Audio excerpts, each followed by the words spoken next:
मौन सबके लिए अच्छा है और जो काम में डूबा रहता है उनके लिए मौन सोने जैसा है। तो सोने जैसे सोनू सूद हमारे साथ है जो फतेह करने आए हैं, एक्टर, राइटर और अब एक्टर से शिफ्ट हो रहे हैं डायरेक्टर पे।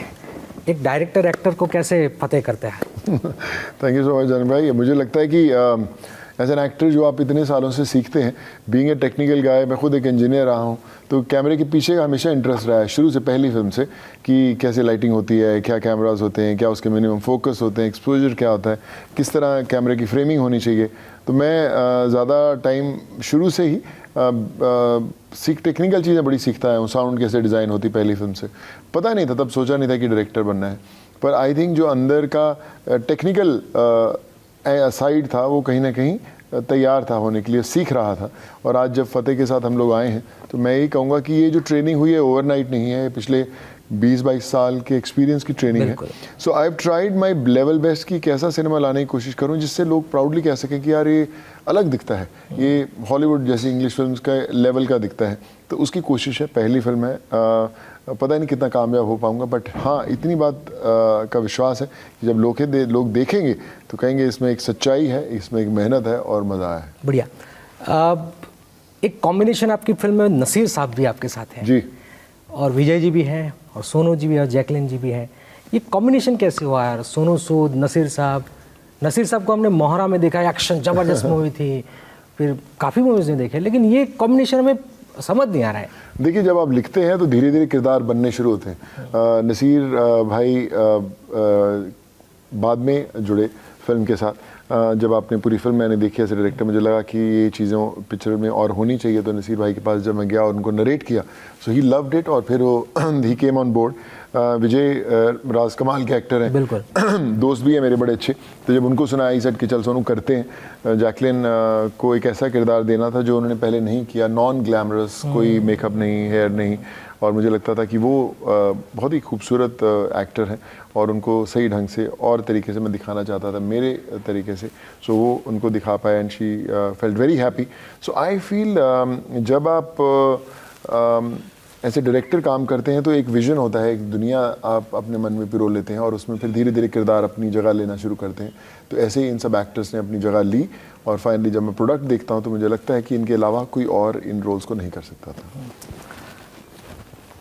नसीर साहब के साथ सब कोई काम नहीं कर सकता है जी, आपने वो बखूबी किया, तो कोई खास वाक्य आपका? क्योंकि नसीर साहब से मैंने ये सीखा है, वो तो लाइब्रेरी भाई बहुत ही फोकस्ड और कमाल के एक्टर हैं। मुझे याद है कि जब उन्होंने शूटिंग खत्म हुई तो उन्होंने बोला कि मुझे इतना मज़ा आया तुम्हारे साथ काम करते हुए, क्या मुझे लगता है कि बहुत अच्छे से अच्छे कई बार डायरेक्टर्स के साथ उतना नहीं पता होता जितना तेरे को टेक्निकली पता है, एंड कभी भी नेक्स्ट टाइम करेगा तो मुझे ज़रूर बुलाना। सो आई थिंक वो मेरी लाइफ का अचीवमेंट था। मैंने उनके साथ एज एन एक्टर काम किया हुआ, बट जब उनके साथ एज ए डायरेक्टर उनको नरेट किया, so he felt very happy and I can proudly say that कि as a director I was able to satisfy him, I was able to give him वो space कि as an actor explore कर पाएँ, क्योंकि मैं खुद एक actor हूँ, मुझे पता है कि एक एक्टर सोचता है तो उसके माइंड कई चीज़ें करने को करती हैं, तो मैंने उनको लिबर्टी दी थी। और जब आप फिल्म देखेंगे आपको लगेगा कि उनके किरदार में कितनी सच्चाई है, कितना अच्छी तरह उन्होंने मुझे बहुत काम करने का मज़ा आया। अगर मैं अगली फिल्म भी बनाऊँगा तो I will definitely make sure कि नसीर भाई ज़रूर हों उसमें। हमने टीजर देखा आपका, तो एक्शन हमें दिखाई दे, हमने एक बार देखा ये क्या है, दूसरी बार देखा ये क्या है, और तीसरी बार देखा तो हमने कहा ये हॉलीवुड है जी। तो बहुत मेहनत की है उस सारी जी। तो कैसी मेहनत है?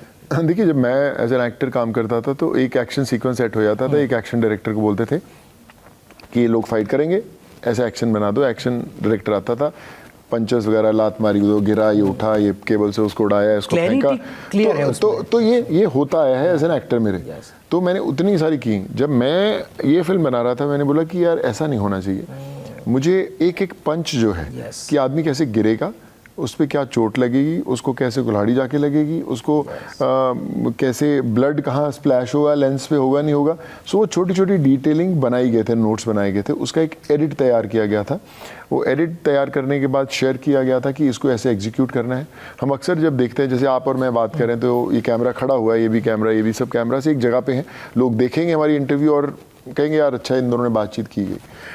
एक्शन में भी वैसे ही होता है, कैमरा होता है, दो लोग एक्शन करते हैं और लोग देखते हैं, बोलते हैं मेरा जब मैं एक्शन डिज़ाइन कर रहा था इस पिक्चर का, मेरा था कि जितनी स्पीड से विलन भाग रहा है Yes. या एक्टर भाग रहा है, कैमरामैन को भी वैसे भगाना है मुझे। तो इसमें किरदार 2 नहीं, इसमें 3 होंगे। और जो एक्शन है उसके अंदर मैंने 70 लोगों के साथ डिज़ाइन किया था, जो सिंगल शॉट है। 70 लोग लड़ेंगे, कैमरामैन फॉलो करेगा, मैं फॉलो करूंगा, वो करेंगे, तो हम दोनों सबको एक दूसरे से फॉलो करना है। अगर आपने 65 लोगों ने या 68 लोगों ने सही कर दिया और 70वें इंसान ने एक गलती कर दी तो पूरा का पूरा शॉट वापस होगा। सो उस ढंग से 2.5 महीने प्रेप हुआ था उस शॉट का। साउथ अफ्रीका से फाइटर्स आए थे, मेक्सिको से आए थे, अमेरिका से टीम आई थी शूट करने के लिए, और फिर वो एक्शन हो पाया। जब आप फिल्म आएगी आप देखेंगे कि वो क्यों स्पेशल है उसका एक्शन। सो आइडिया यही था कि जो नहीं हो सकता वो करना है। एक्शन की बात करिए, काफ़ी लोग चर्चा नहीं करते, आपकी जो डायलॉग्स हैं जी वो भी बढ़िया लिखे हैं जी वो एक मारोगे तो ये भी मुझे अच्छा लगा कि स्क्रिप्ट अच्छी हुई है, जी। दमदार हुई है, और आपने भी लिखी है। मुझे लिखने का शौक है, बड़ी फिल्म्स के डायलॉग लिखे, बड़े बड़े अवार्ड्स मिले। वो डायलॉग जरा आप पर मैंने क्रेडिट कभी नहीं लिया, लेकिन इसमें खुद लिखे। तो इसमें अच्छे डायलॉग्स हैं। एक जैसे जो टीज़र भी आया है उसके अंदर भी है कि अगर एक को मारा तो मुजरिम, 1000 को मारा तो बादशाह, मेरी गिनती उससे ऊपर की थी। सो वो एक उसमें एक एटीट्यूड है। एक और बड़ा कमाल का डायलॉग है कि जो शायद मैं पहली बार यहाँ इस प्लेटफॉर्म पे बोल रहा हूँ कि बहुत कम लोग जानते हैं कि वो बहुत कम जानते हैं। सो लाइनों के अंदर मुझे लगता है कि ऐसे डायलॉग्स होने चाहिए कि जो आपको जब बात करें किसी से तो बोले यार मैं इसको यूज़ करूँगा, मैं अरे यार जब मुझे मौका मिलेगा तो मैं डायलॉग कहीं ना कहीं मारूंगा। वो एक खासियत है इस फिल्म की। इनफैक्ट एक डायलॉग है जिसमें पुलिस वाला फतेह सिंह को इंटेरोगेट करता है और फतेह सिंह को बोलता है कि इंसान को अपनी हैसियत के मुताबिक बात करनी चाहिए। तो जिसपे फतेह सिंह का डायलॉग था कि कहीं पढ़ा था सर कि हैसियत भी आसमान जैसी होनी चाहिए, क्योंकि ज़मीन कितनी भी महंगी हो कोई ना कोई खरीद ही लेता है। तो स्क्रिप्ट आपकी हीरो है और आप उसमें 4 चांद लगा रहे हैं। कोशिश कर रहा हूँ। अच्छा। कोशिश कर रहा हूँ। मुझे लगता है कि अगर बचपन से सुनते आए कि जब डायलॉग्स के अंदर डायलॉग्स ऐसे होने चाहिए पंचिंग कि जो है तो मजा आ जाएगा। या तो जो एक्टर होता है उसके मुंह का स्वाद बदल जाता है अगर वो डायलॉग अच्छा है। तो ऐसे एक्टर हम लोग हमेशा कोशिश करते रहते हैं। मैं तो खुद अपने लाइंस लिखता रहा हूँ बड़ी फिल्म्स में, तो मैं कर लेता हूँ। तो कई बार मुझे एक्टर्स भी मेरे को एक्टर बोलते हैं यार सुन 2-4 लाइंस लिख के देना कोई अच्छी वाली। तो मैं बड़ी फिल्मों में लिखता हूँ, पर जब खुद की फिल्म है ऐसे एक्टर डायरेक्टर तो और भी रिस्पॉन्सिबिलिटी है कि बॉस लाइंस ऐसी होनी चाहिए कि लोगों को याद रहे। एक बात है, जब डायरेक्टर सोनू सूद एक्टर सोनू सूद को कर रहे हैं तो ऐसा लगा भाई चल जाएगा कि नहीं ये नहीं चलेगा, मैं मेहनत करूंगा? नहीं 100% सोच ही नहीं सकते आप। उल्टा चैलेंज रहता है। मैं तो कई बार आते आते जो स्पॉट वाला लड़का उसको बोलता बता कैसा लगा, तेरे को ठीक लगा क्या? तो कई बार उससे भी पूछता हूँ कि यार ऑन द सेट कि कई बार शायद आपसे कुछ चीज़ छूट जाए तो सही है या नहीं सही है। बट या as an actor as a director जब मैं सेट पे होता हूँ तो मेरे अंदर का डायरेक्टर मेरे Sonu Sood as an actor को चैलेंजिंग काम ही देता है कि बॉस ऐसा होना चाहिए तो ही वो दिखेगा, नहीं तो नहीं दिखेगा। तो उस समय मैं 2 पर्सनैलिटीज प्ले करता हूँ। संगीत में भी अरिजीत का एक बहुत बढ़िया गाना है फतेह फतेह जी, और आप उसमें हैं, तो कितना इम्पोर्टेंट है संगीत, म्यूजिक कितना इम्पोर्टेंट है इस फिल्म में? हिंदी फिल्म इंडस्ट्री में बहुत अहम रोल करता है। तो मुझे पता था कि जब मैं इस फिल्म का गाना लूँगा तो ऐसे बनाऊँगा जो अलग होंगे। फतेह कर फतेह अरिजीत सिंह का है, यो हनी सिंह का एक गाना है हिटमैन जो भी रिलीज़ आज हमने उसको अनाउंस किया 17 को रिलीज़ हो रहा है। जुबिन नौटियाल हैं, स्टीवन बेन हैं, सुखविंदर सिंह के 2 सॉन्ग्स हैं, विशाल मिश्रा हैं, असीस कौर हैं, बी प्राक हैं। तो सब मुझे लगता है नहीं कोई ऐसा सिंगर है जो नहीं है। जी। और थोड़ी एक बात, जब आपने अल्लू अर्जुन की आपने साथ भी किया है साउथ की इंडस्ट्री में, एक एक्टर का क्या उसमें भूमिका रहती है जब ऐसे वाकया होते हैं? देखिए अनफॉर्चुनेट होता है सब। I just he is a great guy. बड़ी खुशी होती है उनकी। एक्टर की भूल नहीं है, मैं तो समझता हूँ भूल नहीं है, उसमें भूल क्या है उन्हें एक्टर की? नहीं भूल नहीं है, मैं वही बोल रहा हूँ कि मतलब अनफॉर्चुनेट रहता है ऐसा जब कभी होता है। बट आई थिंक बोलते हैं ना कि जो चीज़ बढ़िया होती सब अंत में भला ही होता है उसका। सब अभी भला ही है, जो कुछ हुआ सब ठीक हुआ है। बट या कुछ अनफॉर्चुनेट चीज़ें होती हैं लाइफ के अंदर, तो हमें ना सिर्फ जो उससे लोग एसोसिएट रहते हैं बट हमें भी रिस्पॉन्सिबिलिटी लेनी चाहिए कि हम क्या बेहतर कर सके जिनके साथ नुकसान हुआ है। जब कोविड भी हुआ था तो एक सिचुएशन थी, सफ़र हर कोई कर रहा था पर खड़े सब लोग साथ में नहीं थे कुछ टाइम तक, और बाद में खड़े भी हुए। तो मकसद, मॉरल ऑफ द स्टोरी ये है कि जब कोई मुश्किल में हो तो सबको साथ में खड़े होना चाहिए, और मुझे लगता है सब खड़े भी होते हैं। एक बॉलीवुड में फिल्में नहीं चल रही है जी, साउथ की फिल्में बढ़िया अच्छी फिल्में, आप अच्छी, ऐसा आप मुझे एक अच्छी फिल्म बताएं जो आप बोलें कि अच्छी फिल्म थी, चली नहीं।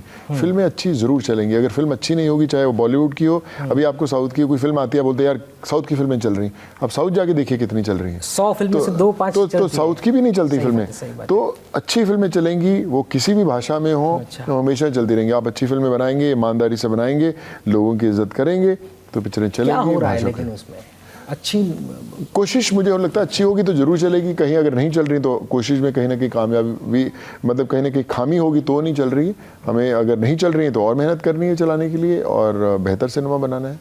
That's what we want to do. Last question, Zee News के दर्शकों के बारे में आप क्या कहेंगे? आपकी फिल्म क्यों देखें हम सब लोग?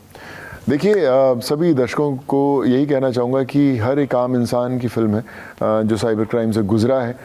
हमारी सोसाइटी जो हर रोज़ इतने इंसिडेंट्स देखती है जहाँ पे आम लोगों को बेवकूफ़ बनाया जा रहा है। कल एक इंसिडेंट देखी जहाँ पे आंध्र प्रदेश के एक इंसान ने सुसाइड किया, 2000 रुपये के इंस्टेंट लोन ऐप से लोन लेकर, और उसकी परिवार की इमेजेस को माफ किया गया। हमारी फतेह की कहानी ही यहीं से शुरू होती है कि किस तरह तो साइबर फ्रॉड बहुत हो रहा है और डिजिटल अरेस्ट तो हर रोज हो रहा है। मैंने करीबन 700-750 FIR पूरे देश में कराई हैं साइबर में, जब लोग जुड़ना चाहते थे। इनफैक्ट हमारी फिल्म के अंदर भी जो बिन्नू ढिल्लों हैं, वो जो किरदार निभा रहे हैं, उसी चीज़ का है कि किस तरह एक आम इंसान को जब फंसाया जाता है और उसकी फैमिली की पिक्चर्स माफ करके वो सुसाइड करता है, तो दुनिया कैसे बदलती है। तो it's a big message to everyone कि आप फतेह ज़रूर देखें, तो आपको पता चलेगा कि साइबर फ्रॉड से कैसे टैकल किया जाता है, और साथ में एंटरटेनमेंट और एक्शन तो है ही। बहुत बहुत शुक्रिया। और गांधी जी का जो वाक्य है, मौन सबके लिए अच्छा है और जो काम में डूबा रहता है उनके लिए मौन सोने जैसा है। आप सोने जैसा काम करते रहो, करते ही हो और करते रहो, और ऑल द बेस्ट आपकी फिल्म के लिए। बहुत बहुत शुक्रिया। Thank you so much.